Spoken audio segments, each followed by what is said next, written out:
Capítulo 12. Unas 2 horas después yo estaba en su habitación, cambiando las sábanas de la cama en la que Vera había pasado tras tantas horas desesperadas en los últimos años. Ella estaba sentada en la silla junto a la ventana, tejiendo un paño afgano y todavía canturreando. La estufa estaba encendida, pero aún no se notaba el calor. Esos cazones tardan años en calentarse, estén preparados para hibernar o no. Y ella llevaba el chal rosa sobre los hombros. Se había levantado un fuerte viento del oeste y la lluvia, al rebotar en la ventana tras ella, sonaba como si alguien lanzara puñetazos de arena. Al mirar hacia afuera, vi el brillo de la luz que llevaba del garage, lo cual significaba que el mayordomo estaba en su apartamento, calentito como una oruga en una alfombra. Estaba remetiendo las esquinas de las sábanas cameras. Nada de sábanas ajustables para ver a Donovan. Puedes apostarte hasta el último centavo, con las ajustables habría sido demasiado fácil. Sin pensar para nada en Joe o en los niños por una vez. Y mi labio inferior empezó a temblar. Para allá me dije. Para allá me dije. Para ahora mismo, pero el labio no quería parar. Luego empezó también el superior. De repente los ojos se me llenaron de lágrimas, se me doblaron las piernas y me senté en la cama y lloré. No, no. Ya que voy a contar la verdad, será mejor que lo haga del todo. La cuestión es que no me limité a llorar. Me tapé la cara con el delantal y gemí. Estaba cansada y confusa, y ya no podía razonar. Durante semanas no había dormido más que de a ratos, y no era capaz de imaginar ni por mi propia vida cómo podría seguir así. Y no dejaba de venirme en la cabeza un pensamiento. Imagina que te equivocaste, Dolores. Supón que después de todo sí pensabas en Joe y los niños. Y por supuesto eso era lo que estaba haciendo. Había llegado a un punto en que no era capaz de pensar en otra cosa, y por eso me había puesto a barrear. No sé cuánto rato estuve así llorando, pero sé que cuando al fin paré tenía mocos por toda la cara y la nariz atascada y me costaba respirar como si acabara de correr una carrera. Me daba miedo de retirar el delantal porque tenía la impresión de que cuando lo hiciera Vera me diría: «Una bonita interpretación, Dolores. Puedes venir el viernes a recoger tu última paga. Te la dará Knopensky». Así se llamaba el mayordomo, Andy. Por fin me he acordado. Eso habría sido muy típico de ella, solo que nada era típico de ella. En aquellos tiempos, cuando aún no le habían crecido el musgo en el cerebro, no se podía predecir lo que Vera iba a hacer. Cuando al fin retiré el delantal de la cara, ella estaba sentada junto a la ventana, con el punto en el regazo, mirándome como si yo fuera una nueva e interesante clase de bicho. Recuerdo las sombras misteriosas que la lluvia dibujaba en las mejillas y en la frente al deslizarse por la ventana. «Dolores», exclamó, «por favor dime que no has sido tan descuidada para permitir que el malvado ese que vive contigo volviera a engancharte». Por un instante no tuve la menor idea de lo que hablaba. Cuando dijo engancharte, mi memoria regresó fugazmente a la noche en que Joe me había pegado con el leño y yo le había devuelto el golpe con la jarra. Luego en mi mente sonó un clic y empecé a soltar risitas ahogadas. Al cabo de unos segundos estaba riendo con tanta fuerza como antes había llorado, y me sentía tan incapaz de evitar ahora la risa como antes el llanto. Sabía que se debía sobre todo al horror. La idea de que Joe me hubiera dejado preñado otra vez era lo peor que podía imaginar. Y eso no cambia siquiera el hecho de que no estuviéramos haciendo lo necesario para engendrar un bebé. Pero saber la causa de mi risa no sirvió para detenerla. Vera siguió mirándome durante 1 o 2 segundos, y luego recogió la labor del regazo, y siguió tejiendo tan tranquila. Incluso empezó a canturrear de nuevo. Era como si tener a la criada sentada sobre la cama sin hacer nada, y barriando como una cabra a la luz de la luna, fuera lo más natural del mundo. Si era así, los Donovan debían de haber tenido unas criadas bien peculiares en Baltimore. Al rato la risa se convirtió de nuevo en llanto, del mismo modo en que a veces la lluvia se vuelve nieve por un momento durante las tormentas de invierno, si el viento sopla en la dirección adecuada. Luego se apagó por fin y me quedé sentada en la cama, cansada y avergonzada, pero también limpia. «Lo siento mucho, señora Donovan», me excusé. «De verdad». «Vera», contestó. «¿Perdón?» Vera, responde. Siempre insisto a las mujeres que tienen ataques de histeria en mi cama para que a partir de entonces me llamen por mi nombre de pila. No sé qué me ha pasado. Ah, responde. Supongo que sí. Lávate, Dolores. Parece que hayas metido la cara en un cuenco de puré de espinacas. Puedes usar mi baño. Fui a lavarme la cara y me quedé un buen rato en el baño. La verdad es que me daba un poco de miedo salir. Había dejado de creer que me despediría cuando ella me pidió que la llamara Vera en vez de señora Donovan. Nadie se comporta así con alguien a quien piensa despedir 5 minutos después. Pero aún no sabía qué haría ella finalmente. Podría ser cruel, si aún no habéis deducido por lo menos eso de todo lo que os he contado. Estoy perdiendo el tiempo. Podía golpearte bastante cuando y donde le apeteciera, y si lo hacía solía ser con fuerza. ¿Te has ahogado, Dolores? Llamó. Entendí que no podía retrasarlo más. Cerré el grifo, me sequé la cara y volví a la habitación. Empecé a pedir perdón enseguida, pero me detuvo con un gesto. Seguía mirándome como si fuera un bicho desconocido. ¿Sabes una cosa? Me has dado una sorpresa del copón, mujer. Durante todos estos años no tenía muy claro que fueras capaz de llorar. Pensaba que a lo mejor eras de piedra. Musité algo acerca de que últimamente no descansaba lo suficiente. No estoy ciega, contestó. Tienes un conjunto de Louis Vuitton ante los ojos y tus manos escogen una aljaba hortera. ¿Qué tengo ante los ojos? Da lo mismo, dime qué te pasa. La única razón que se me ha ocurrido para una explosión tan inesperada es que tengas un pastel en el horno, y he de confesar que sigue sin ocurrirme otra mejor. Así que acláramelo, Dolores. No puedo, le digo yo. Y maldita sea si no es cierto que aquel mismo tiempo notaba cómo todo se paraba para caer de nuevo sobre mí, como el manubrio del viejo Ford Model A de mi padre cuando no agarraba bien. Si no tenía cuidado, pronto me encontraría de nuevo sentada en su cama tapándome la cara con el delantal. Sí que puedes, y vas a hacerlo, insistió Vera. No puedes pasarte el día deshaciéndote en lágrimas. Me provocarás una migraña y tendré que tomarme una aspirina. Odio tomar aspirinas. Irrita la pared estomacal. Me senté al borde de la cama y la miré. Abrí la boca sin tener la menor idea de lo que iba a salir por ella, y fue esto. Mi marido está tratando de follarse a su propia hija, y cuando fui a sacar del banco el dinero de estudios para llevarme a los niños lejos de aquí, resultó que él me habría brindado hasta el último centavo. No, no soy de piedra. No soy de piedra en absoluto. Empecé a llorar de nuevo y seguí durante un buen rato. Pero ya no con tanta fuerza como antes, y sin sentir la necesidad de taparme la cara con el delantal. Cuando el llanto se convirtió en meros sollozos, me pidió que le contara la historia desde el principio sin olvidar nada. Y lo hice. No me habría creído de contar esa historia a nadie. No me habría creído capaz de contar esa historia a nadie, y menos a Vera Donovan, con su dinero y su casa en Baltimore y sus mayordomos faldero, al que no tenía a su lado solo para conducir el coche. Pero le conté, y noté como el peso de mi corazón se iba aligerando con cada palabra. Le escupí todo, tal como me había pedido. De modo que estoy atascada, expliqué para finalizar. No se me ocurre qué hacer con ese hijo de puta. Supongo que encontraría un lugar a donde ir si cogiera a los chicos y me los llevaría al continente. Nunca me ha asustado el trabajo duro, pero esa no es la cuestión. ¿Entonces cuál es? Preguntó. El paño afgano que estaba tejiendo ya casi estaba acabado. Tenía los dedos más rápidos que hayas visto jamás. Ha hecho de todo menos violar a su hija, respondo. Le ha metido tanto miedo que tal vez nunca lo supere del todo, y se ha premiado con una recompensa de casi 3.000 jodidos dólares por su mal comportamiento.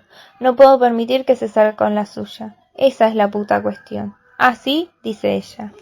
Las agujas seguían con su clic, clic, clic, y la lluvia seguía deslizándose por los ventanales, y las sombras temblaban y se agitaban en su mejilla, y en su frente como si fueran venitas negras.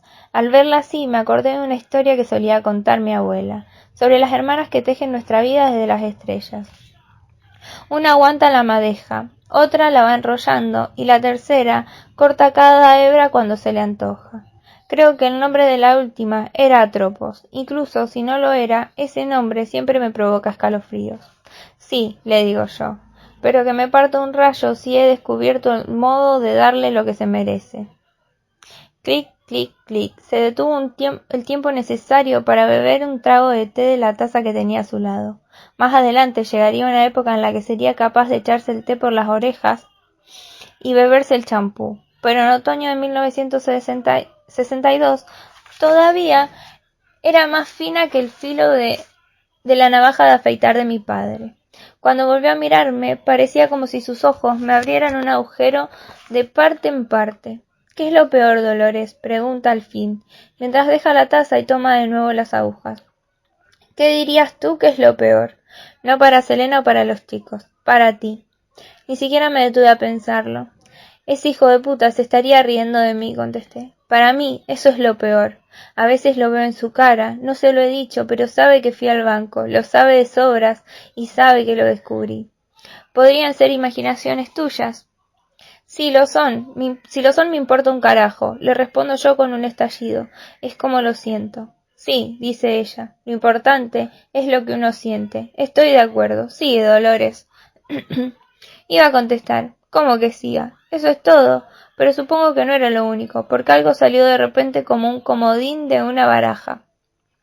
Si supiera lo cerca que he estado de pararle el reloj un par de veces, le digo, no se estaría riendo de mí. Se quedó sentada mirándome con aquellas sombras oscuras y finas que se perseguían sobre su rostro y le tapaban los ojos, de modo que yo no podía leer entre ellos y volvía a pensar en las damas que tejen las estrellas, sobre todo en las que sostienen la cizalla. Tengo miedo, continué, no de él, sino de mí misma. Si no aparto pronto a los niños de él, va a pasar algo malo. Lo sé, hay algo dentro de mí, y cada vez es peor. ¿Es un ojo?, preguntó con calma.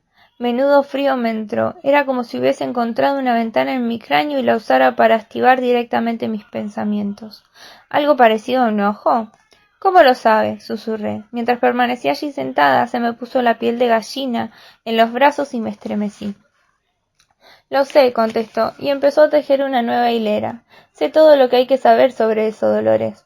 Bueno, si no me mantengo alerta, me lo cargaré. Eso es lo que me da miedo. Y entonces ya puedo olvidarme del dinero, entonces ya podré ir olvidándome de todo. Tonterías, replica ella. Las agujas seguían con su clic, clic, clic sobre el regazo. Cada día muere algún marido, Dolores. Mira, probablemente ahora mismo esté muriendo alguno mientras nosotras hablamos. Se mueren y dejan el dinero a las esposas. Terminó la hilera y me miró, pero yo seguía sin ver qué decían sus ojos por culpa de las sombras de la lluvia. Se agitaban y correteaban por su cara como serpientes. Yo debería saberlo, ¿no? Al fin y al cabo, mira lo que le pasó al mío. No pude contestar. Se me había quedado pegada la lengua al paladar como las moscas en las tiras de melaza. Un accidente, continuó con voz clara, casi como una profesora. Puede convertirse a menudo en el mejor amigo de una mujer desgraciada. ¿Qué quiere decir?, pregunté. Fue solo un susurro, pero me sorprendió ser capaz de articular incluso eso.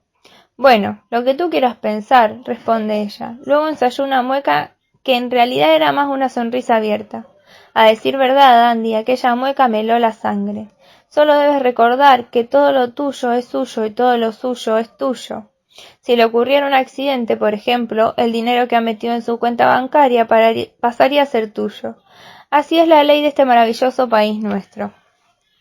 Sus ojos se clavaron en los míos y durante unos segundos desaparecieron las sombras y pude verlos con claridad. Lo que divisé en ellos me hizo apartar la mirada rápidamente. Por fuera, Vera se mantenía tan fría como un bebé sentado en un pedazo de hielo, pero su temperatura interior parecía ser más alta, tanto como la que se alcanzaría en pleno incendio forestal, diría yo. Demasiado alta para que yo pudiera aguantarle la mirada, eso te lo aseguro. La ley es algo genial, ¿verdad, Dolores? Y que un hombre malo tenga un mal accidente también es algo genial a veces. ¿Me está diciendo? Empecé. Esta vez fui capaz de articular algo más que un susurro, pero no mucho más. Yo no estoy diciendo nada, contesta ella. En aquella época, cuando Vera daba un asunto por concluido, lo cerraba, de golpe, como si fuera un libro. Metió la lana y las agujas en la cesta y se levantó. Sin embargo, voy a decirte algo. Mientras sigas sentada en esa cama, no podrás hacerla. Me voy abajo a poner la tetera. Tal vez cuando acabes con eso, se te apetezca bajar a probar un trozo de la tarta de manzana que he traído del continente. Con un poco de suerte puede ser que le añada una cucharadita de helado de vainilla. De acuerdo, respondí. Mi mente era un torbellino, y de lo único de lo que estaba completamente segura era de que un trozo de tarta pastelera de Jonsport parecía lo más oportuno. Por primera vez en 4 semanas me sentía hambrienta de veras. Al menos descargar el peso de mi pecho me había servido para eso. Vera llegó hasta la puerta y se volvió para mirarme. No me das pena, Dolores. Cuando te casaste con él no me dijiste que estabas embarazada. Pero no hacía falta. Incluso una nulidad para las matemáticas como yo puede sumar y restar. ¿De cuánto estabas? ¿De 3 meses? 6 semanas, respondí. Mi voz se había hundido de nuevo en un susurro. Selena vino un poquito pronto. Verá, asintió. ¿Y qué suele hacer una niñita convencional de la isla cuando se da cuenta que le han hinchado el bombo? Lo obvio, por supuesto. Pero las que se casan corriendo luego se arrepienten, como habrás descubierto. Lástima que tu santa madre no te enseñara ese refrán al mismo tiempo que el de cada oveja con su pareja y quien no tiene cabeza ha de tener pies. Pero voy a decirte una cosa, Dolores. Deshidrátate por los ojos con el delantal sobre la cara. No salvará la virginidad de tu hija. Si ese cabrón apestoso piensa realmente robársela, ni el dinero de tus niños si realmente piensa gastárselo. Pero a veces los hombres, sobre todo los que beben, sufren accidentes. Se caen por las escaleras, rebalan en la bañadera y a veces les fallan los frenos y estampan en el BMW contra los robles cuando vuelven a casa a toda velocidad del apartamento de su amante en Arlington Heights. Luego salió y cerró la puerta. Hice la cama y mientras tanto pensé en lo que me había dicho. Lo de que a veces también puede ser genial que un hombre malo sufra un accidente. Empecé a ver lo que siempre había estado ante mí. Lo que habría visto antes si mi mente no hubiera estado revoloteando, presa de un pánico ciego como un gorrión en un desván.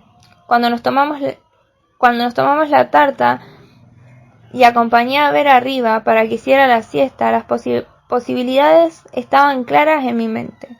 Quería librarme de Joe, quería recuperar el dinero de los niños y sobre todo quería que pagara por todo lo que nos había hecho pasar. Especialmente a Selena. Si el hijo de puta tenía un accidente, el tipo de accidente adecuado, todo eso ocurriría. El dinero que no podía obtener mientras él viviera me vendría con su muerte. Podría haberse llevado el dinero a escondidas, pero en ningún momento había hecho testamento para desheredarme. No era cuestión de inteligencia, su forma de conseguir el dinero me demostraba que su cerebro merecía más crédito del que yo le había concedido. Sino de cómo funcionaba su cabeza, y estoy segura de que en el fondo Joe pensaba que no moriría jamás. Y como legítima esposa todo regresaría directamente a mí. Aquella tarde, cuando abandoné Pennywood, había cesado de llover y volví a casa caminando despacio. No estaba aún a medio camino cuando empecé a pensar en el viejo pozo detrás de la leñadera. La casa estaba vacía cuando llegué. Los chicos habían salido a jugar y Selena había dejado una nota para avisar que había ido a casa de la señora de Vereux para ayudarla con la colada. En aquella época se ocupaba de todas las sábanas del hotel Harbour-Seat, fíjate. No tenía la menor idea de dónde estaba Joe, y me traía sin cuidado. Lo importante era que su camión no estaba allí, y como llevaba el tubo de escape colgando de a una cuerda, me daría cuenta a tiempo cuando volviese. Me quedé un rato mirando la nota de Selena. Tiene gracia, las pequeñas cosas que acaban por empujar a una persona para que se decida, que la llevan de pensar que podría hacerlo a pensar que tal vez lo haga, y finalmente a pensar que lo hará, por decirlo de alguna manera. Ni siquiera ahora estoy segura de que pensara realmente matar a Joe aquel día cuando volví de casa de Vera Donovan. Pretendía echar un vistazo al pozo, sí, pero eso podía no haber sido más que un juego, como los críos juegan al ¿te imaginas que? Si Selena no hubiera dejado aquella nota, es posible que nunca lo hubiera llevado a cabo. No importa cómo acabe esto, Andy. Selena no debe saberlo nunca. La nota decía algo así. Mami, he ido a casa de la señora de Vereux con Cindy para ayudarla con la colada del hotel. Este fin de semana han tenido más gente de la que esperaban y ya sabes lo mal que está la señora D. de la artritis. La pobre parecía al borde de un ataque de nervios cuando llamó. Estaré de vuelta para ayudarte a preparar la cena. Te quiero, un beso, Cel. Sabía que Selena volvería con poco más de $5 o $7, pero feliz como una golondrina por habérselo ganado. Estaría encantada de volver si la señora de Veraux o Cindy la llamaban otra vez. Y si le ofrecían un trabajo como criada a media jornada en el hotel el verano siguiente, lo más probable era que intentara convencerme para que le diera permiso. Porque el dinero es el dinero, y en aquellos tiempos en la isla ir haciendo apaños era todavía el modo de vida más común y costaba mucho conseguir dinero. La señora de Veraux volvería a llamar y estaría dispuesta a escribir una referencia para el hotel si Selena se lo pedía, porque Selena era una buena trabajadora, a la que no le asustaba doblar el espinazo o ensuciarse las manos. En otras palabras, era como yo cuando tenía su edad, y mira en qué he terminado convertida. Una fregona más con una cojera permanente al caminar y un bote de calmantes para el dolor de espalda, siempre presente en el botiquín. A Selena nada de eso le parecía mal, pero acababa de cumplir los 15 años, y a esa edad una niña no reconocería un lobo ni aunque estuviera a punto de morderla. Releí la nota una y otra vez y pensé, al infierno, no quiero que acabe como yo, vieja y casi gastada a los 35. No pasará, porque aunque yo tenga que morir para evitarlo. Pero ¿sabes una cosa, Andy? No creía que hiciera falta llegar a tanto. Creía que tal vez en aquella casa la única muerte necesaria fuera la de Joe. Dejé la nota en la mesa y volví a abrocharme el impermeable, y me puse las botas de lluvia. Luego caminé hacia la parte trasera y me quedé junto a la piedra grande y blanca en la que Selena y yo nos habíamos sentado aquella noche. Cuando le dije que no debía temer más a Joe y que éste había prometido dejarla en paz. Aunque había parado de llover, aún oía como el agua se filtraba entre los matorrales y zarzamoras por detrás de la casa, y veía las gotas que pendían de las ramas desnudas. Parecían los pendientes de lágrimas de diamante de venado nómad, aunque no tan grandes. Aquel matorral cubría más de medio arce, y cuando conseguí abrirme camino, agradecí llevar el impermeable y las botas altas. El agua era lo de menos, aquellas zarzas eran asesinas. A finales de los 40, en aquel espacio había flores y césped, y el pozo estaba al lado, cerca del cobertizo. Pero unos 6 años después de que Joe y yo nos casáramos y nos instaláramos en la casa que Joe había heredado del trío Freddy, el pozo se secó. Joe consiguió que Pete Tollon viniera a cavar uno nuevo al lado de la casa. Desde entonces, no hemos tenido ningún problema con el agua. Desde que dejamos de usar el pozo viejo, en el medio acre que quedaba tras el cobertizo empezaron a crecer aquellos matorrales de zarzamoras salvajes que llegaban a la altura del pecho. Las espinas rasgaban el impermeable y tiraban de él mientras yo caminaba de un lado a otro en busca de la tapa de madera del pozo viejo. Cuando ya llevaba 3 o 4 cortes en las manos, decidí cubrírmelas con las mangas. Al final, estuve a punto de encontrar el maldito pozo cayendo en él. Di un paso sobre algo que era a la vez ligero y esponjoso. Sonó un crujido bajo mi pie y me eché atrás justo antes de que se diera la tabla que acababa de pisar. Con un poco de mala suerte habría caído hacia adelante y probablemente se habría colapsado todo el soporte. Menudo gozo el del consejo. El consejo está en el pozo. Menudo gozo, el conejo está en el pozo.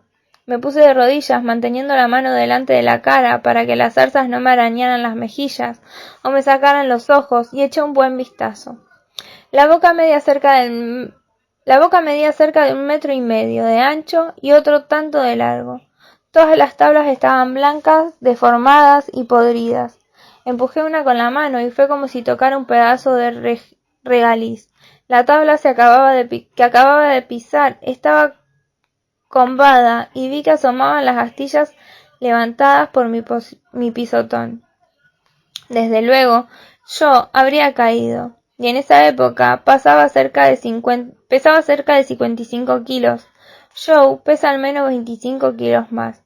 Llevaba un pañuelo en el bolsillo. Lo até alrededor de un arbusto en el lado orientado al cobertizo para poder volver a encontrarlo deprisa. Luego regresé a casa. Esa noche dormí como una marmota y no tuve pesadillas por primera vez desde que descubriera, gracias a Selena, lo que su papá, Príncipe Azul, había intentado con ella.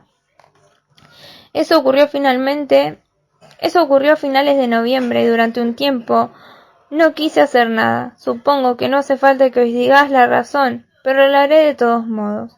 Si hubiera ocurrido cualquier cosa demasiado pronto tras nuestra conversación en el ferry, los ojos de Selena se habrían posado en mí. No quería que eso sucediera, porque una parte de ella todavía lo amaba y probablemente seguía amándolo, y porque temía lo que ella pudiera sentir solo con sospechar lo que había ocurrido. Lo que pudiera sentir por mí, claro. Supongo que no hace falta decirlo, pero aún me daba más miedo pensar cómo se sentiría consigo misma. A ese respecto, bueno, ahora no importa, ya llegaré, supongo. Así que dejé pasar el tiempo, aunque eso siempre es lo que más me cuesta una vez que estoy concienzada a hacer algo. Aún así, los días se convirtieron en semanas como siempre. De vez en cuando preguntaba a Selena por su padre. ¿Papá se está portando bien?, le decía. Y las dos entendíamos cuál era la verdadera pregunta. Siempre contestaba que sí, lo cual me aliviaba, porque si yo volvía a empezar tendría que librarme de él a la primera, y al infierno con los riegos, con las consecuencias. Pasó la Navidad y a medida que se iniciaba 1963, existían más motivos por los cuales preocuparme.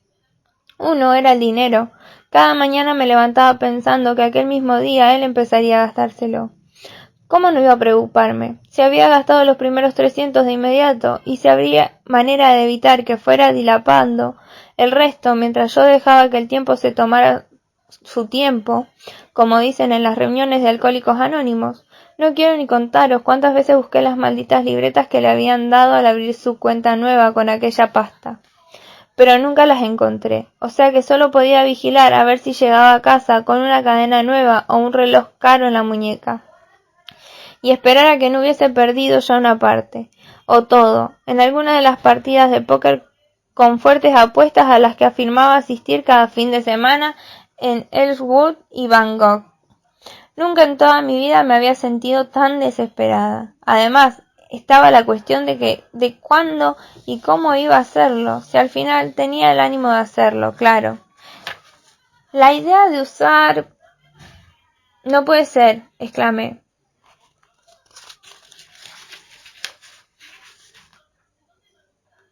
La idea de usar el viejo pozo como trampa era buena hasta cierto punto. El problema estaba en que tampoco era una cosa del otro mundo.